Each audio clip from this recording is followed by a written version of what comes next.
né? Nós somos o grupo aqui de escavadores de dados, né? A gente vai falar um pouco aqui sobre o nosso projeto.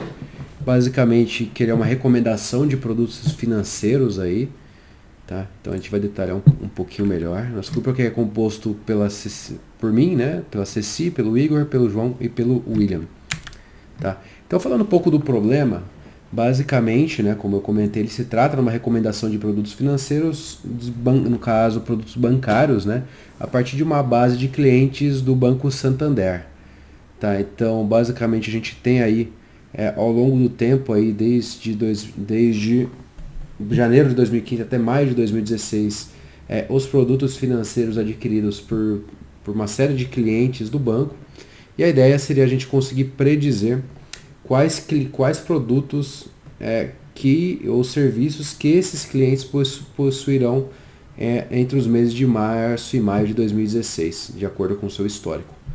Tá? Então, a gente começou fazendo aí basicamente uma análise dos dados, né, para entender um pouco melhor sobre o que a gente estava tratando dentro das bases, né, e tentar tirar alguns insights aí que poderiam ser interessantes para a gente poder seguir com o nosso trabalho.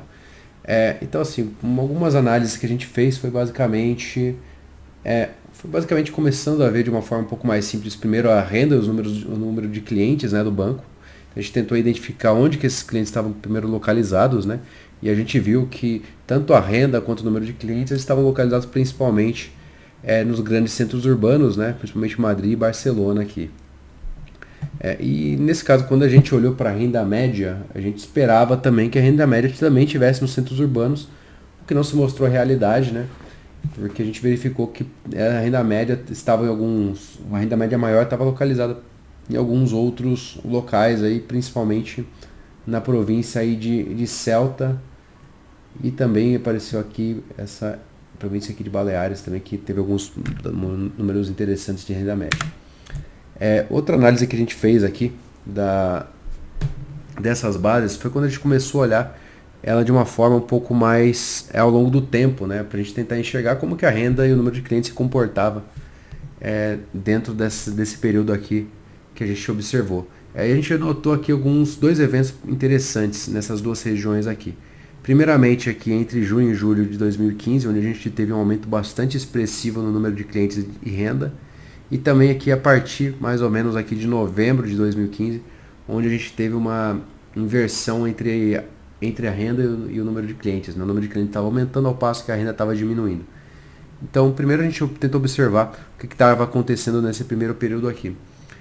Então a gente pôde observar que teve um aumento bastante considerável aí desses dois principais segmentos aqui do banco, né? Que são os particulares e universitários. Esses dois apresentaram esse crescimento, enquanto o segmento top 1 ele ficou flat. E a gente estava supondo que esse crescimento dava-se, né, a partir de um aumento aí do número de clientes novos, né, como um todo, o que não se mostrou a realidade quando a gente olha aqui nesse gráfico de baixo. Tá? Então a gente concluiu, na verdade, que possivelmente esse aumento aqui se dava a partir da ativação de clientes antigos e que provavelmente estavam inativos por algum momento. Tá? E quando a gente olha só para os clientes antigos, a gente teve aí a gente pôde perceber, no caso, um comportamento diferente desse observado no gráfico acima. Então a gente não verificou essa inversão aqui nessa curva de renda e número de clientes. Tá? E continuando olhando para a base de dados, tá? Aquela segunda região, a gente tentou fazer uma análise um pouco mais profunda do que poderia ter gerado essa inversão entre renda e número de clientes. E a gente verificou que a partir aqui de setembro de 2015 a gente teve um fenômeno bastante interessante, que a gente pôde observar que a maioria dos clientes novos captados eles eram universitários, né? E esses clientes, no caso, teriam uma renda muito menor, uma renda média menor do que os demais, né? Então, por isso, a gente conseguiu observar aquela diminuição da renda ao longo do tempo. Tá? Aqui a gente verificou como é que estava a contratação de produtos ao longo do tempo, né? A gente excluiu alguns produtos que a gente não considerou como relevantes na nossa análise, mas a gente pôde observar algumas coisas interessantes. Primeiro aí que houve uma diminuição bastante grande aqui dos depósitos de curto prazo ao longo do tempo, diminuiu de maneira bastante rápida, né? Ao passo que a gente também pôde ver um aumento do Direct Debit e também da conta digital. São respectivamente aqui, neste caso aqui, o segmento laranja e o amarelinho. E quando a gente faz um recorte para os clientes top 1 do banco, a gente observou isso aí até com um pouco mais de relevância, né? A gente pôde observar também a diminuição desse segmento aqui, que são os depósitos de curto prazo, né? Mas a gente também notou um aumento bem mais significativo da conta, do produto da conta digital e também no que eles chamam de conta mais particular, né? Que provavelmente é uma conta um pouco mais premium. Então provavelmente os nossos algoritmos vão levar isso em consideração para fazer as recomendações dos produtos. Bom, Beleza? pessoal, Não pode. seguindo aqui, Rafa, Uhum. falando então um pouco da implementação, qual foi o roadmap aqui da nossa pesquisa, nós começamos com o tratamento dos dados, né? Depois uma correção de tipagem, muitos problemas de tipagem nos dados que a gente tinha que corrigir até para o modelo fazer sentido. Depois uma seleção de features, né? Principalmente a partir de correlação, ou mesmo identificando features categóricas que gerariam um tamanho de base de treinamento muito grande, né? Finalmente, uma separação dos conjuntos de treinamentos e validação, como é de costume nesse tipo de análise. Treinamento de alguns modelos, né? Predição no conjunto de validação. A avaliação a partir do MAP, né? Então aqui é uma especificidade do nosso trabalho, que nós usamos essa métrica, né? Que é o Mean Average Precision, ao invés de métricas mais convencionais, né? E por fim, nós fizemos a predição no conjunto de teste. Pode passar. Beleza. Aí falando um pouquinho mais específico do tratamento de base, né? Aqui mais para a esquerda a gente tem basicamente o nosso tratamento dos nulos, né? Que nós tivemos aqui, tanto visualmente quanto olhando em porcentagem, duas variáveis que estavam completamente comprometidas, né? A gente tirou sem grandes problemas, né? Mas a terceira variável, que é a variável de renda, como vocês viram na análise de dados, era muito importante. Então a gente entendeu que era importante manter essa variável e ela fazia sentido, né? Então a gente decidiu substituir, né? Quer dizer, preencher os valores com os valores da mediana, considerando a mediana de cada segmento, né? Que nem o segmento universitário, enfim, né?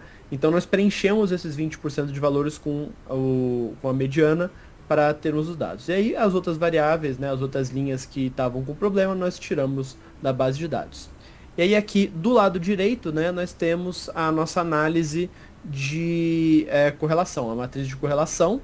Nós tivemos algumas variáveis ali que apresentaram uma correlação muito alta, né, e nós entendemos que essas variáveis também fazia sentido a gente tirar. Pode passar.